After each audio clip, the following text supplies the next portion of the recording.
how to get financial aid in a US university. Hi there, my name is Maria Gurieva. I'm the founder of Studyamerica, and we help international students from all over the world get accepted to top US universities.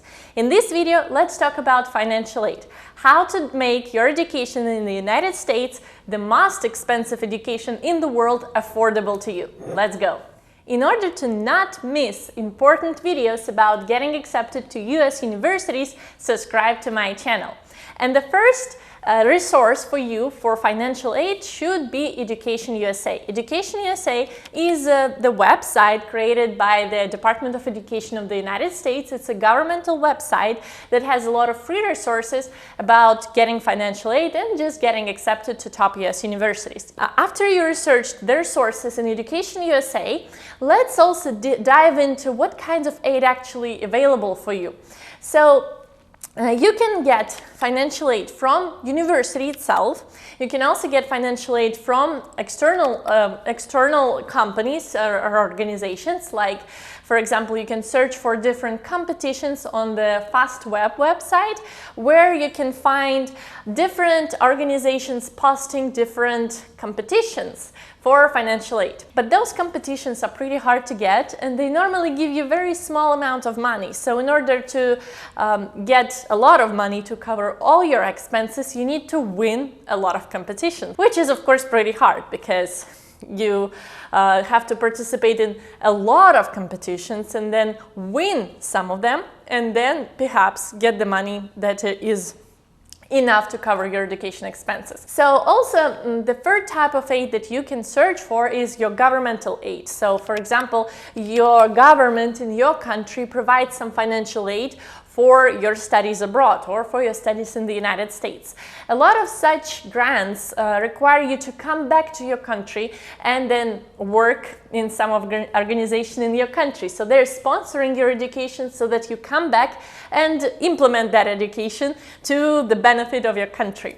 So if that is something you're okay with, then you can also search for some grants provided by your government. Also, there are US programs, for example, Fulbright, that helps people get master's degree or PhD degrees at top US universities. But if you get that grant, you also have to come back to your country after you're done with your studies. So out of all these financial aid opportunities, I would say that the most easy to get and the most complete one that covers all your education expenses, and also the one that is you don't have to do anything like return to your country or pay back, is of course the university aid. And if we talk more about the university aid, it can be of two types. There are two types of university financial aid. The first type is need-based aid, and you can get that aid just by telling them that you don't have enough money. Well, you don't only have to tell them you don't have enough money, but actually show it. You complete the form where you describe all your expenses and all your income, or all income of your family and expenses of your family. And then you also provide bank statements and salary statements and sometimes even tax returns to confirm that you don't have enough money to cover the education expenses. And if your family raises less than $60,000 a year, then you should qualify for full financial aid that covers all your expenses. If your family raises from $60,000 a year to $120,000 a year, your family is considered not that wealthy, so you clearly don't have enough money to cover for education, but you still can cover some part of the education. So normally, if your family is in that bracket from $60,000 a year to $120,000 a year, then you can get financial aid to cover the cost of education itself, so tuition. But normally you don't get any financial aid for other expenses like housing, food, and books and other expenses. So it's still quite generous aid. If your family raises more than $120,000 a year, then your family is considered wealthy, and they think that you can cover your educational expenses fully. So people with income more than $120,000 a year normally don't get financial aid if it's need-based financial aid. What they can get if they cannot get need-based financial aid is the second type of aid, which is merit-based aid. And merit-based aid is given to students for their merit, which means their achievements. And their achievements can be academic achievements, athletic or sports achievements, or some talent.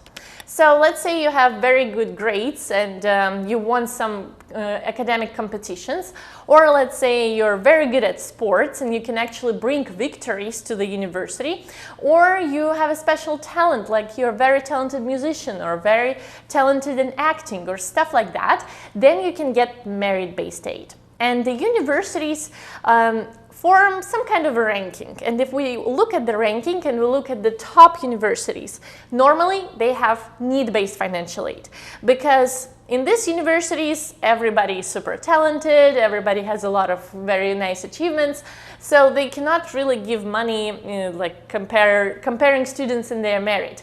They only give money for those who need money. So in the top US universities, normally they have more of need-based aid than merit-based aid. But if we go down the ranking, then the universities tend to have more merit-based aid than financial aid, than need-based aid, because those universities have to compete for better students, for more talented students. If Harvard and Yale don't have to compete for the most talented students, then the university is slightly lower in the ranking. They have to compare. They want to get the best students. They want the best students to go to their university and not to the university next door. So because they compete for the most talented students, then they give them merit-based aid. They say, hey, we can give you a lot of money, come to our school. So that is why when you look at the ranking, normally the tendency is that the first universities will have more need-based financial aid, and then once you go lower and lower in the list, then they will start having more merit-based aid and less need-based aid. This is accurate for the bachelor's programs, because in the bachelor's programs you don't make your own money, it's all about your family income, and so they tend to see what kind of income your family has and then provide you some need-based aid.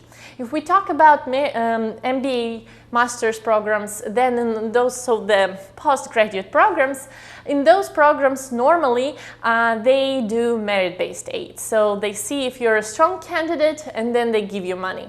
Some universities do need-based financial aid, but most likely need-based aid would be for bachelor students. At the same time, the master's students and the MBA students, the master's students, they actually have more aid usually, because they know their goals, they already have professional experience, they have some bachelor's experience, and so they more or less know what field they want to study, and they already have something to bring to the table.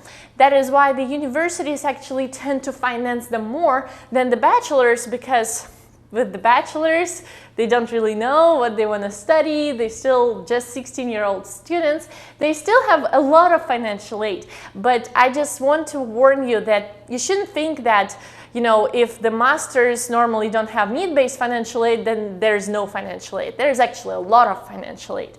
They just consider you more for your merits and not just for the income of your family. They don't really care anymore about the income of your family because you're an adult now. In the master's programs, there is still a lot of aid, somewhat even more aid than in the bachelor's, but they do care about the merit most importantly. If we talk about PhD programs, then you don't even have to do anything. You just apply for a PhD program and normally it's all free. So they not only cover all your expenses, they also cover your housing and food, and they give you pocket money. But with the PhD, important thing to know is that you need to want to become a scholar.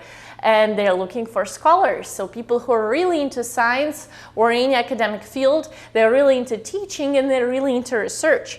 So if you want to become a professional, not an academic or a scholar, then PhD is not really for you. You should go for a master's degree or for a professional school. But over there, you still need to get financial aid, because that's not so automatic as in the PhD. There is a reason for it. Once you study your master's program or for your MBA, you're supposed to make a lot of money because this is why you get that education. So that is why you actually need to do something to get financial aid. But with the PhD students, they're not career oriented. They're oriented for the career in the university, academic career or research career. So because the university wants to invest in their scholars, that's all free. Normally it's all free. So in order to apply for financial aid, the most important thing to do is create a strong case. You need to, it doesn't matter if you're an MBA student, a master's student, bachelor student, or even a PhD, you need to create a strong case if you want to get financial aid. Because if you apply for a bachelor's program, and you want to get need-based financial aid, if your application is really strong, you can be considered to the best schools, like Ivy League schools. And they have so much money that if you get in, you can actually apply for a lot of aid, a lot of money. The key to get financial aid from the best schools is to get in the best school. And you can only do it if you have a strong application. Then if we go to the merit-based aid schools, those that are not as crazy as Harvard and Yale, and they have a lot of merit-based aid, the key is still a very strong application, because the more achievements you have, the more attractive you are for those schools. And they want to attract you by a lot of money, by giving a lot of money. Pretty much the same thing works for masters and of course for the PhD as well. The stronger your application is, the more they want to invest in you. So it doesn't matter what kind of aid you're applying for, the key to success is a very strong application. And if you want to make your application super strong, definitely come to my free webinar, where I teach you what makes you stand out from other competitors and what makes you get into the best universities and also get financial aid. So don't miss it out. Please follow the link in the description and see my free webinar. Thank you very much for watching. If you liked this video, please press the like button and subscribe to my channel so that you don't miss any important video about education in the United States. And thank you very much for watching. I'll see you on my free masterclass and in other videos. Bye bye!